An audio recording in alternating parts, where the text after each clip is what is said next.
Hi, everyone. This is Trixie from Diversity Abroad, and we're going to get started with today's webinar on tips and resources for diverse students in China. This is our webinar as part of International Education Week, and I'm very excited to be co-hosting today's webinar alongside our webinar sponsors, NYU, and we'll be having Chris Nicolucci from NYU Global Programs to join us a little bit later today and help us facilitate this conversation. A few housekeeping items before we officially get started. For those of you who are new to GoToWebinar, this is an interactive tool. So although you are on mute, you will have the ability to write us some of your responses, chatting to us your thoughts, raising your hand virtually. So you are able to communicate with us as your presenters should you have any follow-up questions or concerns about some of the talking points that we'll be sharing today. Today's webinar will also be recorded, and so you'll be able to access this video for your use later. If for whatever reason you need to step away or you'd like to come back to something that we've discussed or shared, you'll be able to do that.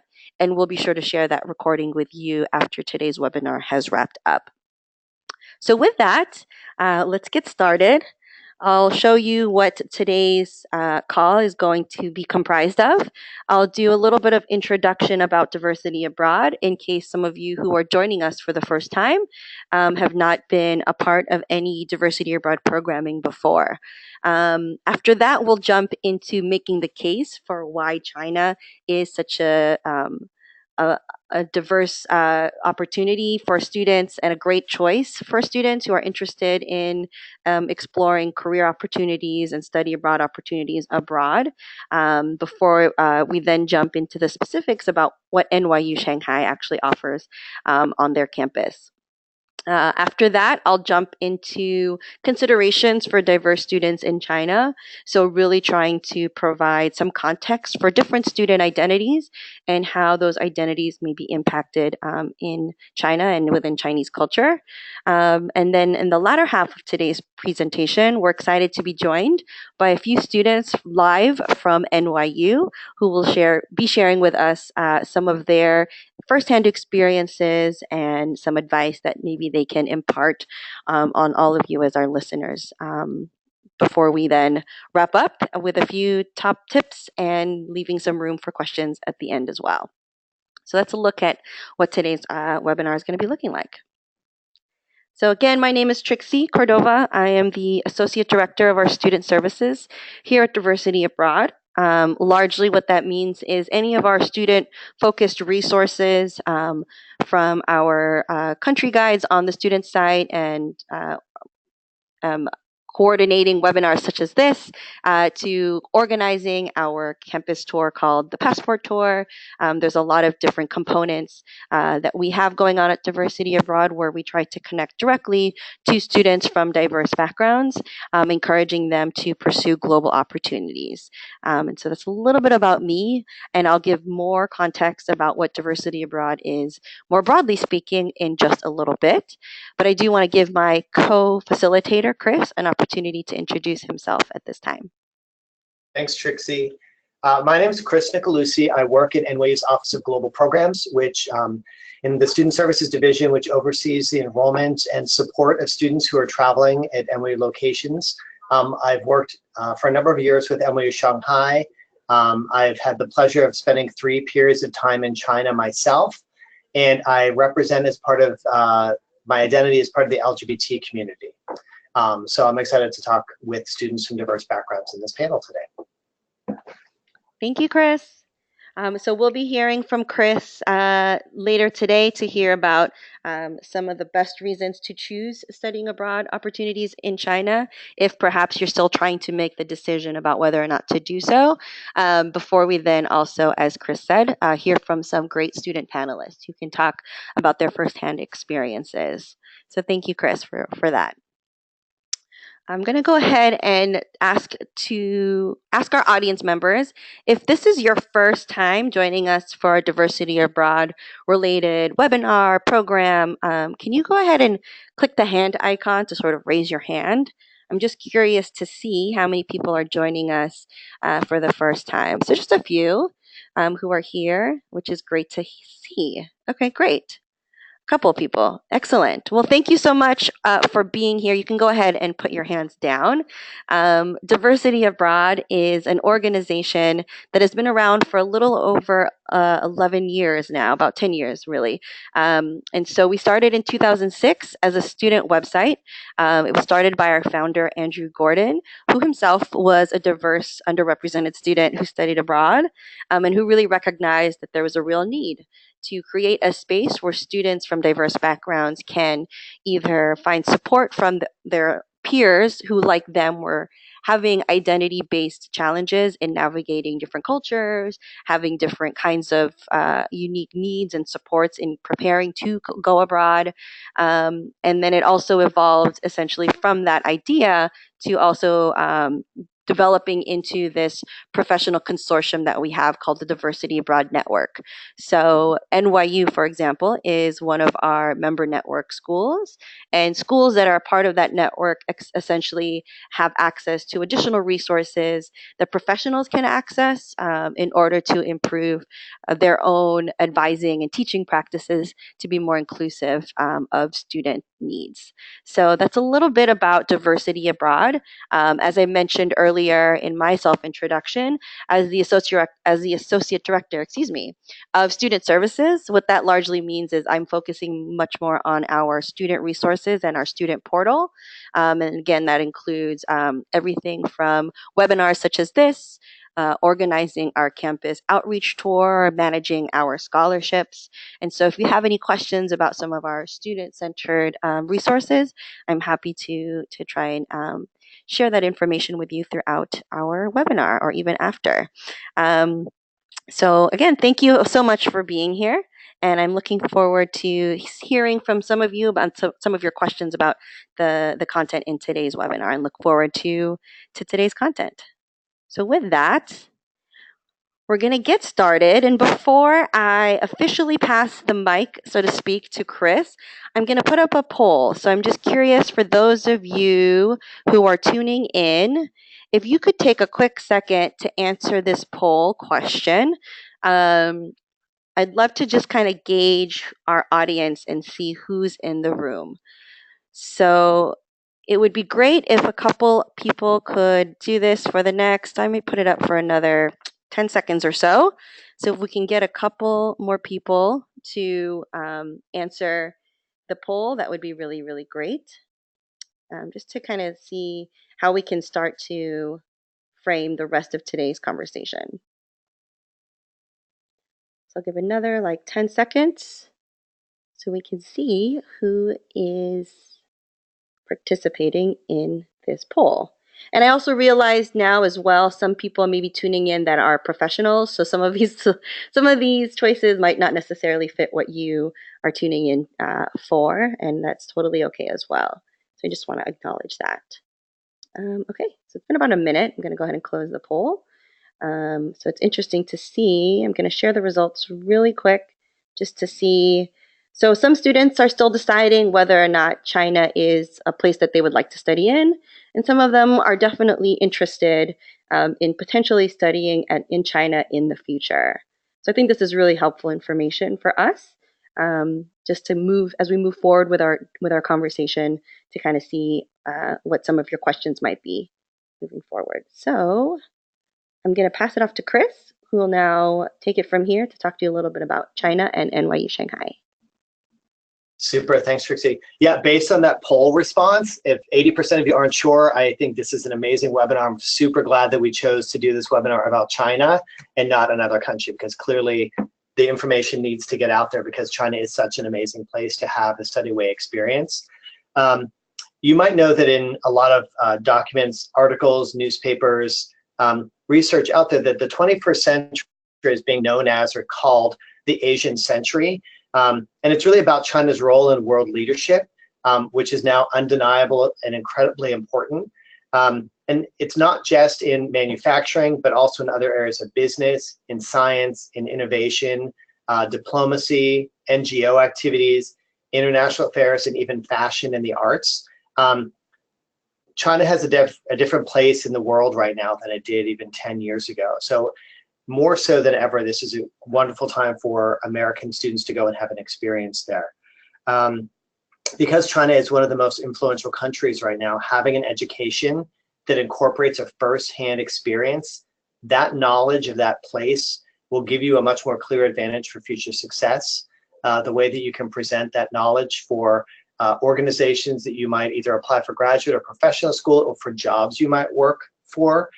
So many companies now that are US based or either have some connection to China or they have a branch in China. So having that kind of a common denominator of talking point of having that experience in China, not just that you've been there, but also that you have some experience in the language, in the culture, will make you much more competitive when you're being reviewed with other candidates.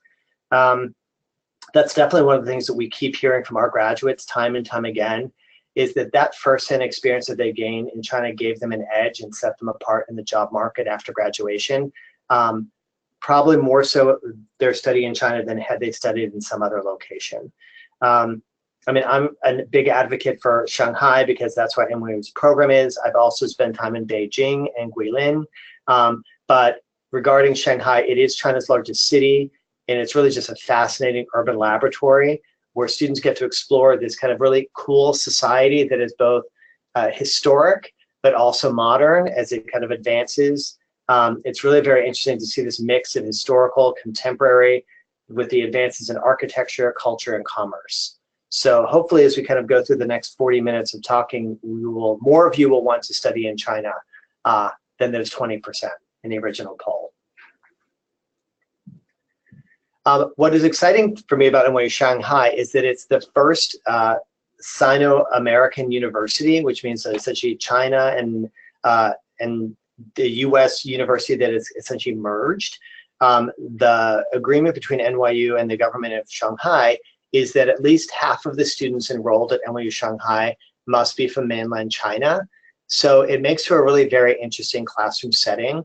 All of the students from the Chinese high schools all have to speak English at a fluent enough level that they could do their coursework in English. And all of the students from other parts of the world that enrolled at NYU Shanghai must agree to learn Chinese so that while they're enrolled at NYU Shanghai, they're taking courses in English but taking a Chinese language course. So for study abroad students who think, I'd like to go to China, but I don't speak Chinese well enough to be in a Chinese university, NYU really is the best of both worlds. The students are in classes with a large number of Chinese students on a daily basis while they're able to take their coursework and even make friends and use English as a common language. NYU is actually the first US school to offer degrees in China. So the students actually get a US-based degree while they get their degree in China. What I think is interesting for us too is we have a large number of the students from NYU Shanghai who study abroad in the US by coming to NYU sites either in New York or Washington, DC. So it becomes a really kind of interesting mix of student cultures and backgrounds in the classroom, in the residence halls, in the clubs and activities. Probably the most unique experience that I've seen in international education with the mix of students from different backgrounds. But of course, the academic experience is probably the more important part. There are about 23 different academic areas offered at NYU Shanghai, which for an American study abroad program is really, the breadth of those courses makes it a really deep pool of courses to choose from. Students who study abroad at NYU Shanghai are taking Chinese language at the appropriate level, but they're also able to take courses in humanities and the arts, in science, and in business. Lab sciences can be very difficult to find in study abroad programs because NYU Shanghai is a degree granting campus and students are able to major in science. We have a complete laboratory system there. So there's actually a photo here of a student working in one of the labs. So it enables students to take courses in biology and chemistry and physics, computer science and math that often students struggle to find in regular study abroad programs. What I think is special about our program too is that there's a Friday field trip series with the Chinese language teacher that takes the class out into the city. You get to practice the Chinese words that you're learning, but also you get more experience to understand the characters, which essentially are the way that the words are written, seeing them on street signs and in tea houses. You'll go on walking tours of different kind of famous and historic regions like the Walking Road, the Jade Buddha Temple, and the Shantendi Stonehouse Museum, so that it gets the students out of the classroom, which I think is a much more exciting learning environment than just sitting in a class. But there's also more things going on campus as well, because it is a degree granting campus. So the Campus Life program has students who, they're in a four-year college, so they want to be involved in clubs and activities. The Model United Nation is very popular, K-pop, which is short for Korean pop music, the Collective Voice, which is a debate and discussion group focused on international issues. There are clubs in the LGBTQ area, in theater, music and dance clubs.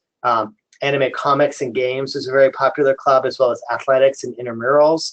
So there are, kind of like your own college campus now, there are opportunities for students who are studying abroad for a semester to get involved with students, and again, to expand your connection to both Chinese students and also students from around the world who are enrolled at NYU Shanghai.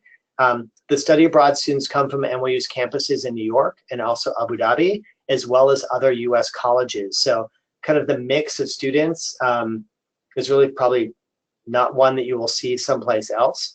And what we learned from our study abroad alumni is that because they're in this kind of small cohort of students of about 150, they really get to build relationships. And those are some of the best friendships they have because of social media and electronic communications. It's very easy to continue those relationships even after you all leave NYU Shanghai. There are support services offered at NYU Shanghai as well that might be different than study abroad programs. There's a health and wellness center. There's advisors that are assigned to students. We do an airport pickup. There are orientation and welcome events for all of the students, and a 24-hour emergency helpline to help students kind of navigate living in a new culture in a new city. So I think it makes the best of an American university experience, but it puts it in China. So I think for students from other US schools, it's really a unique experience.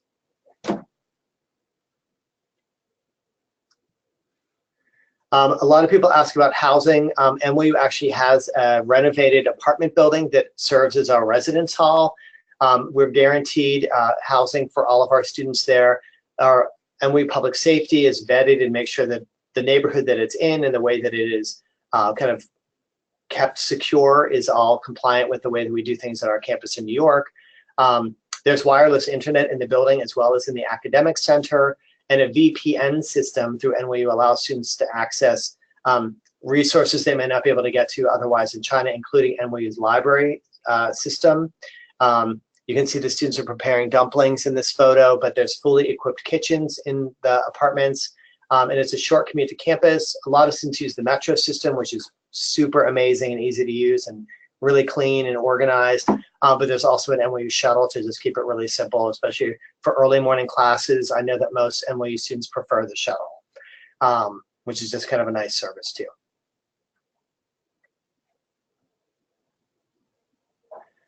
For those of you who are interested in pursuing potentially enrolling at NYU Shanghai, we require that students have completed 2 semesters of college level work at a US university. No Chinese language experience is required before you actually get to go to NYU Shanghai. As I mentioned, all of the courses are instructed in English. You would take a beginning Chinese course, but otherwise your courses would be instructed in English. There's a very simple online application process where you fill out the form, you write an essay about your interest in studying in China and specifically at NYU Shanghai. We ask for your current transcript, and you have an option of kind of preferencing certain courses you're looking at, just so we understand your academic reasons for going.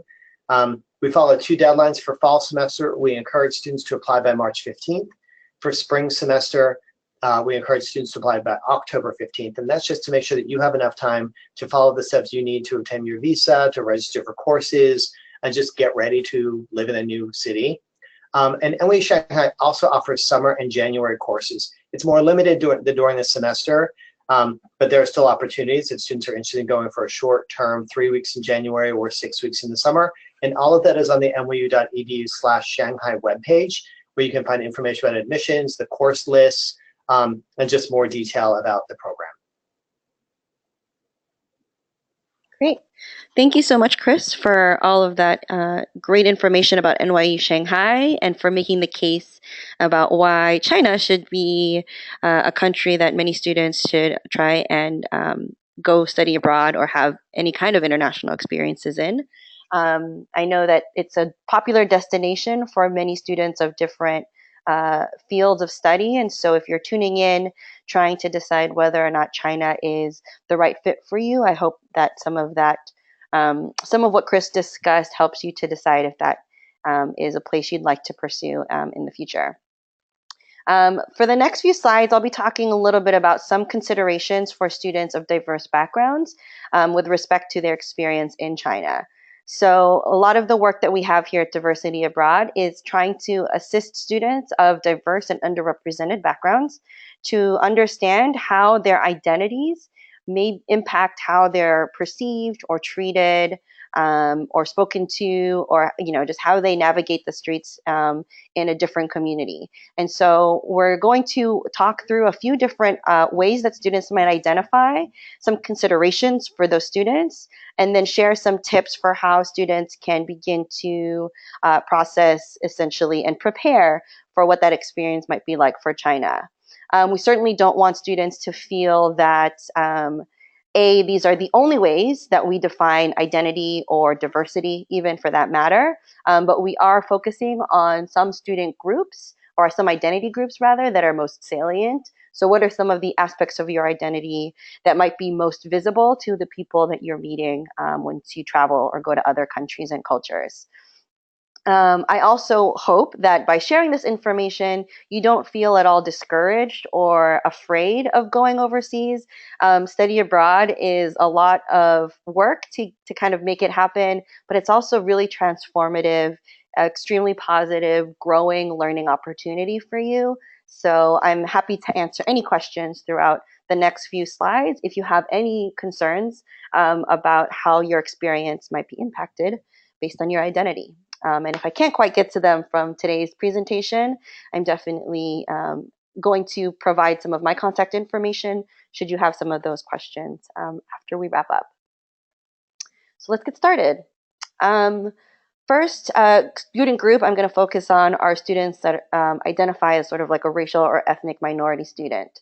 So for many students, this can be defined in a lot of different ways. For us, it's usually broadly students of color, students who might be African American, Hispanic Latino, Native American, multiracial, Asian American.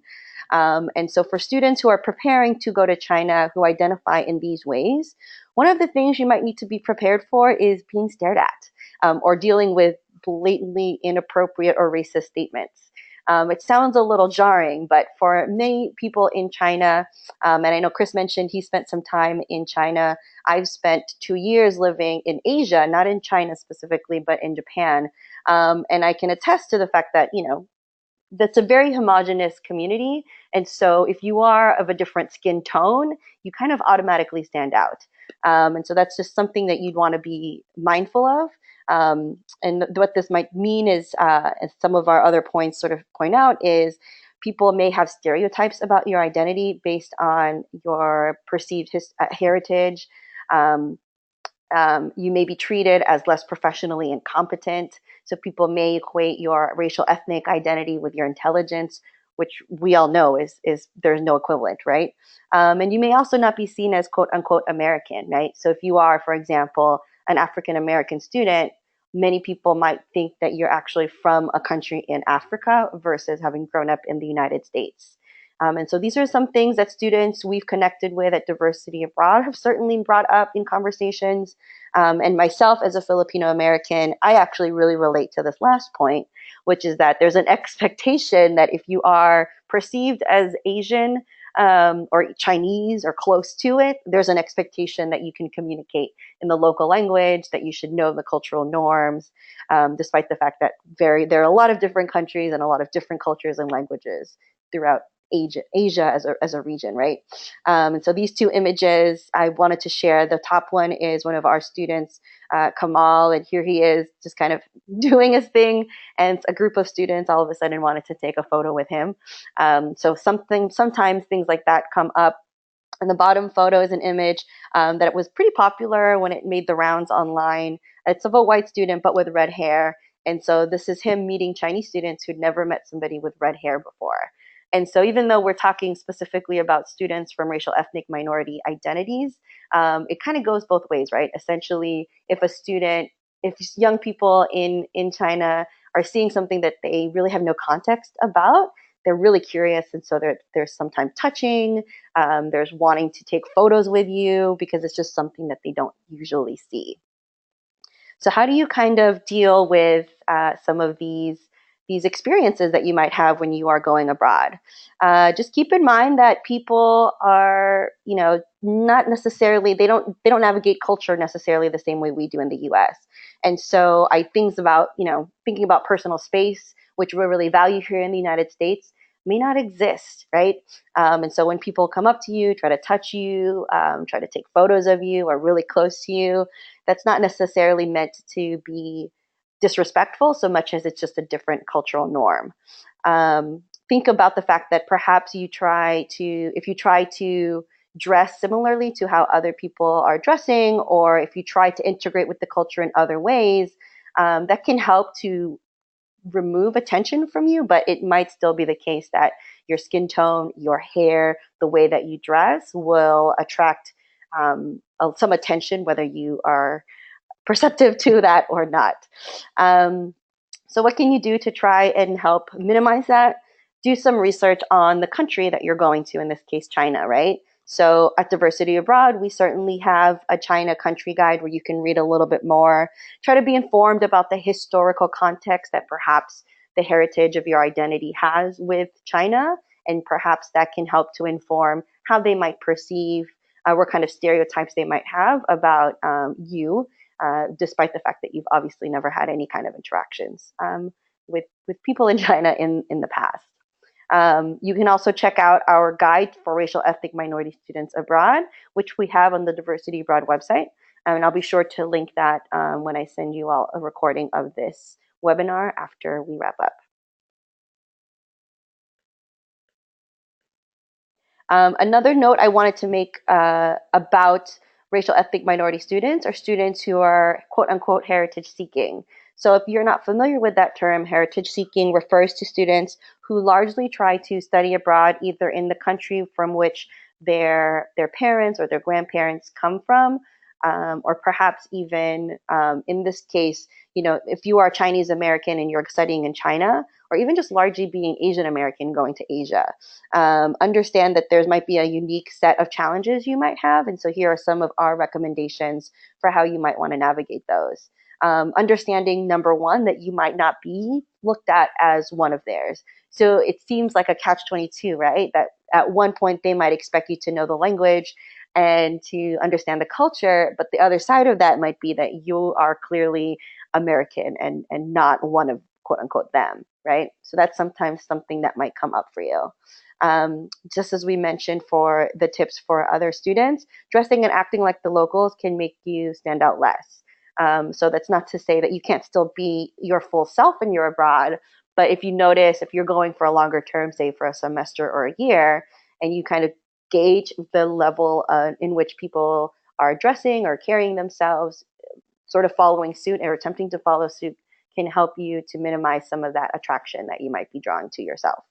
Um, Try and research the customs and the culture in China, whether that's having to do with how you communicate in the classroom, or how you are participating in a home culture if you're in a homestay. Trying to identify some of those customs before you go can help to minimize any kind of cultural miscommunications that might come up while you're there.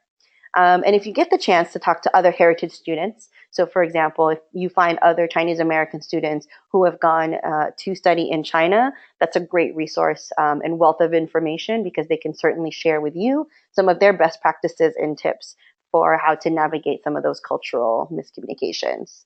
So again, check out our Diversity Abroad Guide to Heritage Seekers if you are interested in learning more about how to navigate new cultures as a heritage seeker. We're going to move on now to considerations for women. So for many women who study abroad, there are a lot of different issues related to health and safety. And so for today's webinar, we're going to focus a little bit on some of those. Number one is that you may have perhaps experience quote unquote body image issues. I know I certainly dealt with this when I was living in Japan. Going shopping was really hard for me because a lot of the sizes were just smaller. And so um, how does that sort of mentally affect you when you're in that country? Not just even the clothes that you're wearing, but even the shoe sizes and the shoes that you want to go shopping for, right? And so understanding that Western perceptions of beauty exist even outside of Western culture. So that means thinking that women are prettier if they are smaller, if they're skinnier, if they have lighter skin. And this is sadly the case for many cultures and countries around the world. Um, you may get catcalled or get unwanted contact or uh, being looked at in different ways when you are in the public. This is not to say that China is any worse than sadly a lot of other cultures where this also exists, but it's in your best interest to be prepared for that, and to just try and understand what you can do to be safe and be in the company of others whom you trust, to try and minimize any potential unwarranted advances that might come your way. Um, your perception of modesty clothing might be different. Again, we don't want to discourage students from being their full true selves while they're abroad, but I think it's worth exploring and discussing what quote unquote modesty clothing is supposed to be or looks like in that culture.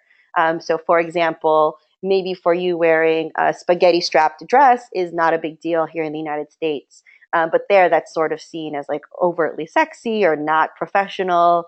And so those are small things that you just might want to be mindful of if what you're trying to do is not stand out too much, and get again that unwarranted attention.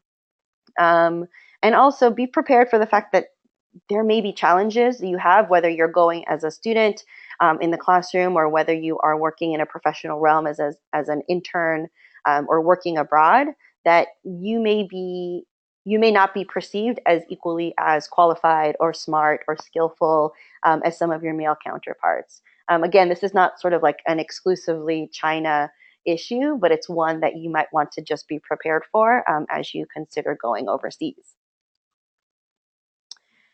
So, what are some tips to try and minimize some of these challenges? Of course, we say do the research if you can on gender roles and the context of that within this culture.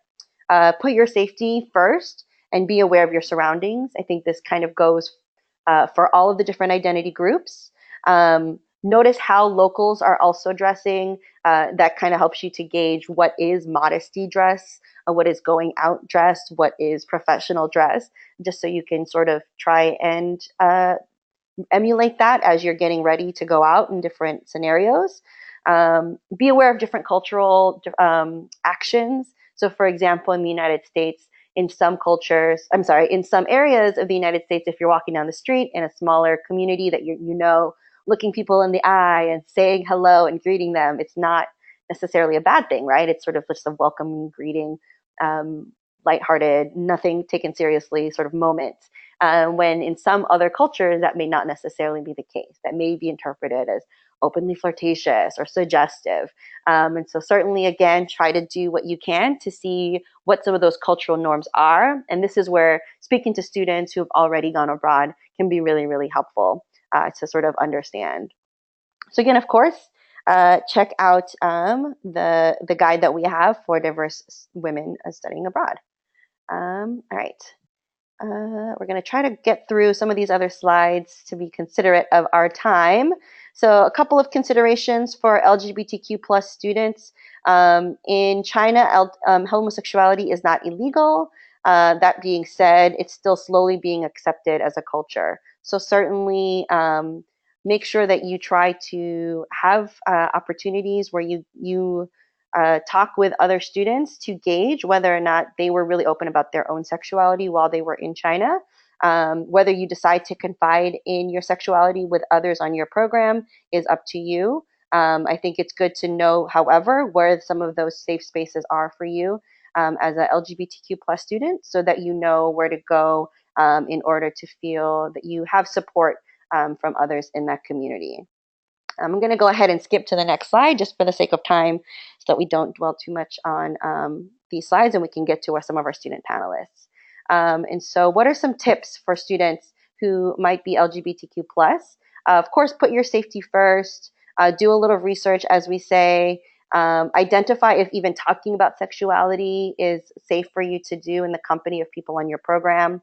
And then, of course, find that support network if you can, whether that's through people at your school, whether that's perhaps still communicating with family and friends back home. I think it's good for you to identify where you can go to get some support in case you need some while you're abroad. Next, we're going to talk a little bit about religious minority students. And so some considerations for students in China. The majority of religious Chinese are Buddhist. And so certainly if you are Buddhist yourself, there are many places where you can worship. But if you are not, however, we'll have a couple of tips that we'll share with you so that you can know how to practice your own religion safely within your community. So in that respect, try and bring any religious readings or things that you might need in order to practice and prepare worship in a safe space. And don't be surprised if you might be assumed to be Christian, as many Americans and the majority of Americans from a cultural perspective are. So even if you are not yourself, there might be an assumption that you are Christian, especially if you think about the fact that we have holidays like Christmas and Easter that are sort of based on those religions. So what are some tips? Again, be open-minded if you can. Try and identify places where you can worship and where those communities are.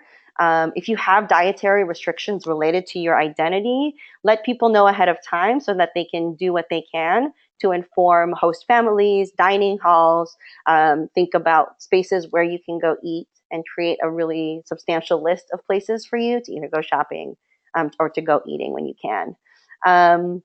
And yeah, I would say refer to our Religious Diversity Abroad guide in case you need more information. Last but not least, considerations for students with disabilities. I think I'll share with you a resource that we have. It's called MyUSA Mobility International USA, and they're an organization that really has a ton of resources for students with disabilities. So if you are tuning in and you are either a student yourself or working with students with disabilities, definitely put them on your radar. But in terms of considerations for students, there's very little support currently that exists within Chinese culture for students with disabilities. So certainly just be prepared to understand that there might not necessarily be the kind of accommodations that you would expect were you studying here at home in the United States. So there might not be so much of an understanding. So just kind of be prepared for prejudicial attitudes for students who have physical disabilities specifically. So considerations for students and tips for how you can proceed. Try and identify other students with disabilities. Let people working on your study abroad program know the disability that you have so they can try and work with you to accommodate you as best as they can. And then, of course, research what some of the more accommodation-friendly spaces might be, whether that's housing, certain sites that you can see, so that you can still be involved in some of the excursions perhaps that your classmates will be going on. And again, do some research with our disabilities guide or utilizing Mobility International USA as a resource. So I know I sort of flew through some of those last slides, but I did want to make sure that we had time for our student panelists, who again are joining us live from New York City. So we're going to go ahead and try to get them to join us live so we can hear from them directly. Pass it off. Awesome. There's everyone. So I'm going to go ahead. Chris, can you unmute yourself? And then that way we can hear all of our great students. Great, perfect. Thanks, guys. So it was very interesting to have the students in the room going through the slides with you, because they've had some very similar but also some very different experiences living in Shanghai, because it is a major capital city in China. So there are some differences, but that's one of the things that students have to think about when they're going to China is where in China. It's an enormous country, just kind of like when you're looking at schools in the United States, somebody might choose New York City, somebody might choose a very small town in Iowa. Very different experiences, even though it's the same country. I'm going to introduce Kevin Fallingren, Sabrina Ku, and Itmam Momim, who all have experience at NYU Shanghai. They're going to introduce themselves a little bit more in detail with where they're from, and if you talk about why you chose to study in China. Yeah.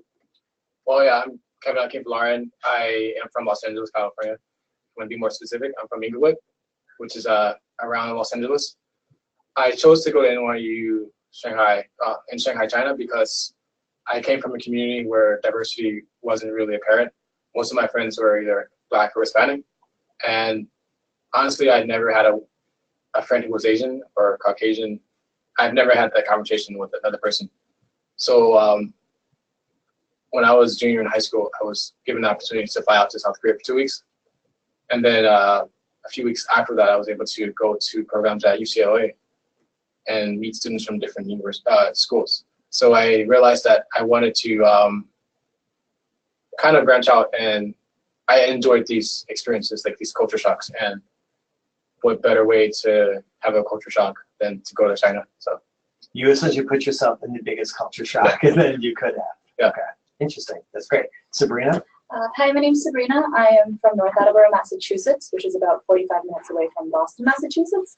I'm currently a junior at NYU Shanghai, and the reason why I chose to study there is a bit similar to Kevin's. So I lived in a pretty non-diverse town, and I think for me, growing up as one of the very few Asians, I felt like this was the opportunity for me to sort of explore my heritage a little bit more. And like I said, what better way to go back than to immediately to the roots, which would be in China. And I think that another reason why I chose to go to China was because I originally was supposed to study in Boston, and that would have been my home ground, comfort zone. And I feel like college is an experience and an opportunity in which you can go out of your comfort zone and you can learn a lot of things without having to necessarily feel like you're sacrificing too much. And I feel like, you know, go big or go home, right? And so I chose Shanghai, might as well go with it. Itmam? Hi, my name's Itmam. For me, well, the running joke in my family is I ran away to Africa at the age of 15, but it was more personal choice and my parents were fairly supportive. So I finished high school in the Kingdom of Swaziland, which is a tiny country in South Africa, pretty much. And honestly, why I picked Shanghai, China was because Swaziland was such an amazing experience that I thought, well, you know what? Why don't I go and, like Kevin, give myself another culture shock? And honestly, also knowing that I'd be in a foreign country where I didn't speak the language, with NYU supporting me, I thought this would be the best time to go, because if I need any support, the school would be there. And honestly, part of it was just like, well, why not? What have I got to lose? I should have taken college choices more seriously, but it's been great. So because this is a webinar about identity, how have your identities been perceived or shaped because of your experience in China? I can answer that in two ways. Well, the first way was before college, I didn't know if I was Black American, African American, Nigerian American. Like, how should I go by that, right? Until I had a conversation with my friends who were also students at NYU Shanghai, but they're from different countries in Africa, like Senegalese. One Senegalese, one is Ethiopian. And I was describing to them that my dad's Nigerian and my mom's Black, and they were asking me, what do you mean your mom's Black and your dad's Nigerian? Your dad's also Black. That's when I realized that not only African Americans are Black, but other ethnicities are Black, like Caribbeans, Africans. So that brought me closer to my roots, kind of. I felt more connected to, like, oh, we're kind of under the same like label, and just seeing students say that they identify, like African students say that they identify with the same group that I am from, made me feel more comfortable with saying I would say Black American, because that feels more inclusive of my dad's side, my dad's heritage and my mom's heritage. And then just being, another part of identity was being from like a small city that's not very diverse, which is Inglewood. I felt like my reach was kind of beyond California, but not beyond the country. And now I feel that like I'm interested in consulting, so I don't really look at it as I can only do consulting in my home, but I can do consulting maybe for a government in Shanghai or some country like Ethiopia or Nigeria. So my dreams are bigger than the United States. Do you think a year ago, or I guess 5 years ago, your dreams were bigger than the United States? Of course not. My dreams were, I just want to visit another city outside of Los Angeles. Okay. Yeah, that's different. Yeah. Right. Sabrina, how about identity and your experience in China? So this would be pretty interesting in relation to the heritage seeking slide that was on previously. And so as an Asian American, and again, growing up in a non-diverse town, I did struggle a lot growing up, trying to really figure out like, who am I exactly, just because there weren't a lot of people who were very familiar with Chinese culture around me. And so naturally, I almost felt like I need to identify more with the American culture. But I think by going to China and really rediscovering my roots, it's really more of not necessarily being one or the other. You know, I've had the privilege and the opportunity to learn from both sides and really see the good things on both ends, and really have the opportunity to explore and find the values, beliefs, and goals that I truly believe I want to commit to, and feel that are more salient to who I am. And so by going to China, I think it really helps solidify exactly, you know, it's not being American or not just being Asian or just being Chinese. It's really mixing all the influences that I've had into forming who I am as an individual. And Mom? For me, again, to split it into two things that I want to talk about. One was that I've been lucky enough to live in multiple countries growing up, but I've never felt like a minority before, just because there was a large enough South Asian community around that I'm like, oh, there's a ton of brown people. Great, I'll be fine, you know. But for the first time, it was like, okay, even if I wasn't a minority in other countries, I never felt it, but this was the first time I actually felt like a minority. For example, people would look at me and stare at me for a while. But then there's also, as I think was mentioned in the presentation, and we've all been through this at Shanghai, part of it is just curiosity. Part of it is that a lot of people, especially, for example, when we were traveling to rural parts of China, they'd never seen someone with a brown skin tone before. So once you start to try and, instead of being offended immediately, try and understand why they're acting the way that they are, it makes a lot more sense. The other thing I found is that, sure, there are a lot of values I uphold that are different from a lot of my friends, Chinese or otherwise, at NYU Shanghai, and we've had fantastic arguments and or just discussions about us trying to figure out why certain things are important to us or why we see things the way we do. And I found that a lot of values I held to be like inherently part of myself, I dropped it and adopted their points of view or values they upheld. And I think that made me a much better person. And I found that even though that we're different ethnicities, we've lived completely different lives, different socioeconomic statuses, there's also a lot in common between us as well. And that lays, or at least for me, it has laid the foundation of some fantastic friendships. So I've been very lucky. So do you have advice for students who are on that? Because just so you know, 80% of the students who are in this webinar said they're really not sure if they want to go to China or not. So do you have advice to them about, you know, they're thinking about maybe going to a study abroad program in Europe versus a study abroad program in China. What advice would you give them? You said the go big or go home, which I totally agree with, because I have been most challenged in my travels in China, which gets me excited. But what advice do you have for other students? I can say that I've been to Europe, a few countries in Europe, and I always felt comfortable. I didn't have to transition into like, oh, okay, I need to act this way. Besides, like, oh, cars, like people drive on the opposite side of the road. So it was just like, oh yeah, how was your visit to Paris? It was nice. I went to this restaurant, we tried these foods or whatever. And we interacted with some people on those sites. Whereas in Shanghai, I can't explain my experience within a conversation. It would take days and just a lot of remembering, a lot of encounters. So I feel that going to a country where it's like, okay, I need to learn how things go, or I already have stereotypes myself. I have, like, being in the US, you hear, oh, well, China's this way, China's that way. I had to debunk a lot of those things for myself. And I didn't just have to, like, I saw that, oh, that's not really true, or this is not really true. And constantly, like, throughout my whole 4 years there, I was just learning and learning and becoming my own person. I learned that, I graduated learning that when you read the news or when you see something, you're seeing that from the perspective of that country or that newspaper. And that's pretty obvious, but it's less obvious when you go and actually experience it.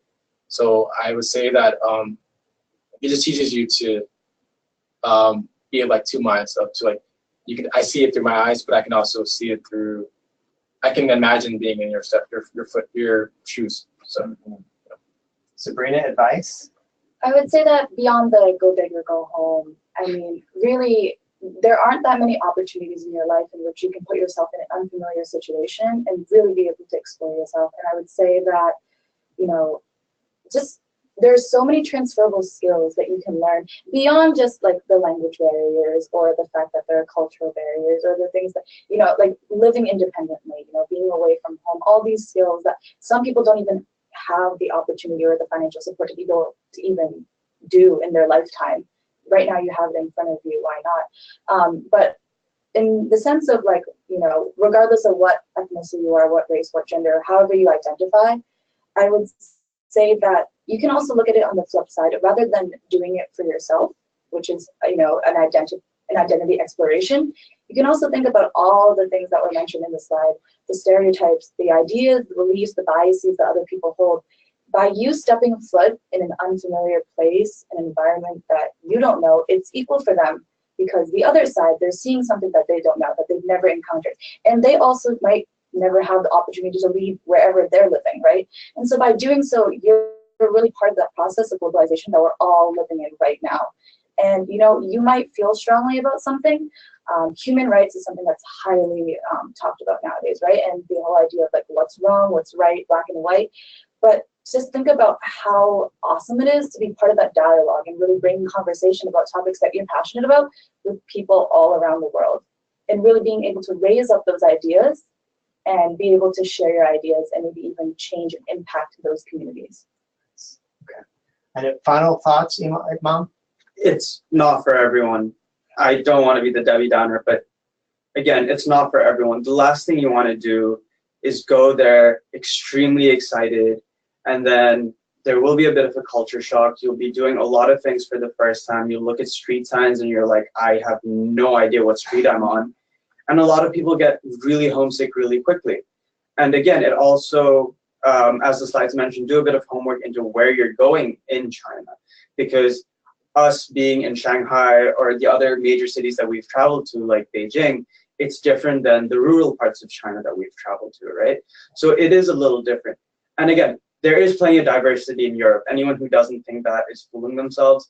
Even if you take a more developed country like Belgium, there's the Flemish-speaking side versus the French-speaking side, and they have different cultures. Other parts of Europe, Turkey has very different culture that many people haven't explored yet. I'm really excited for the opportunity to eventually go. But I can say that if you're willing to take that risk, and there are a lot of things you can do to help you cope with a culture shock. There are a lot of great, for example, apps for your smartphone you can get that can help you out beforehand. They can really help out. And also, given the program you're in, if you have friends going with you, I think that's the best support system, because you're all going through it together and you can help each other out. And the friends I've made in Shanghai and other parts of China when I went traveling are the best part of it, and they've helped me so much. And honestly, I'm super grateful I'm in China at the moment. So I would recommend it, as long as you're comfortable leaving your comfort zone. Great advice. Trixie? Yeah, that was great advice. Thank you all so much for being a part of today's webinar and for all of your thoughtful feedback, and speaking really from the heart about how you identify and your decision to ultimately go abroad. So thank you so much for being here and for joining us. Thank you for having us. Bye. Thank you, guys.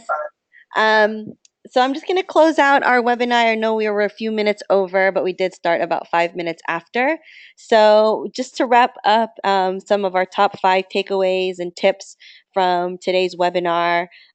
First of all, examine your goals. It sounds like many people who are on this webinar are still thinking about whether or not they want to study in China.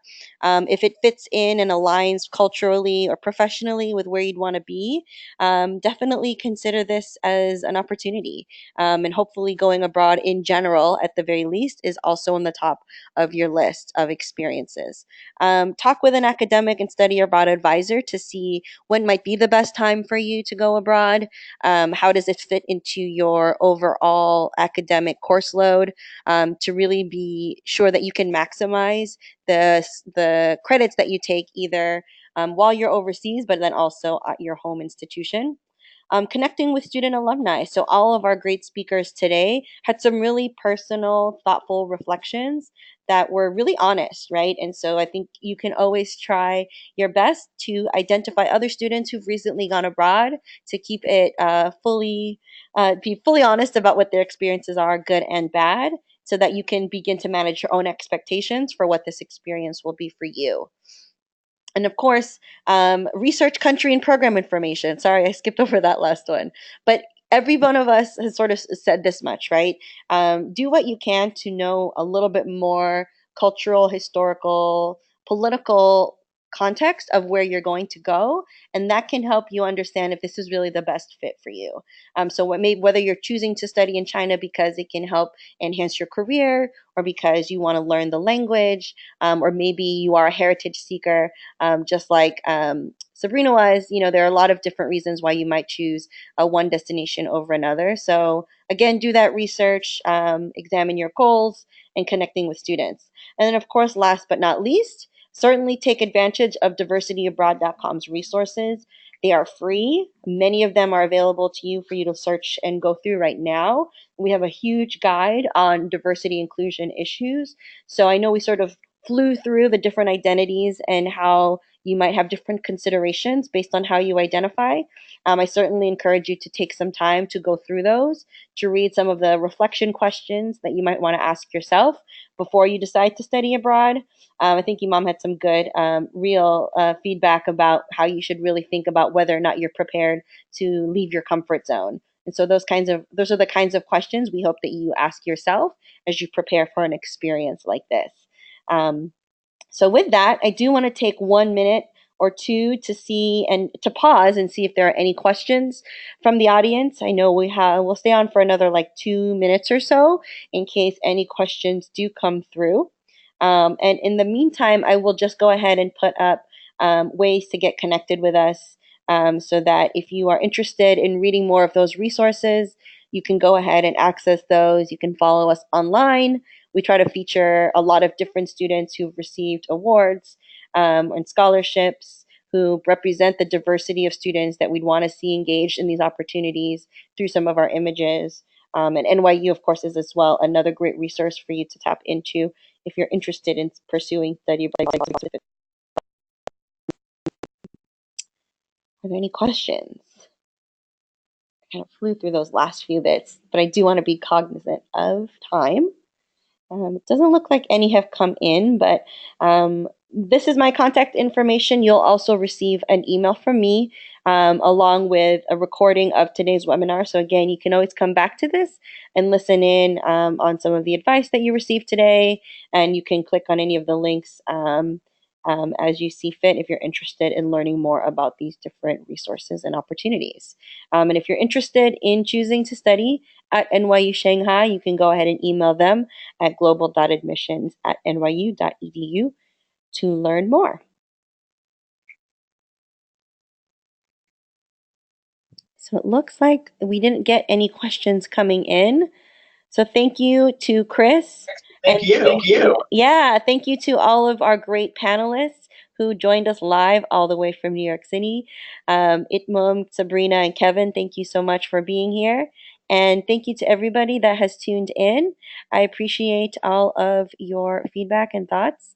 And we'll be in touch. Hopefully, we'll see you all on the next Diversity Abroad webinar, which is on the 29th of November. So we'll be sure to share that with you when we send the recording out as well. Take care, everyone. Thank you so much for joining us. Bye-bye.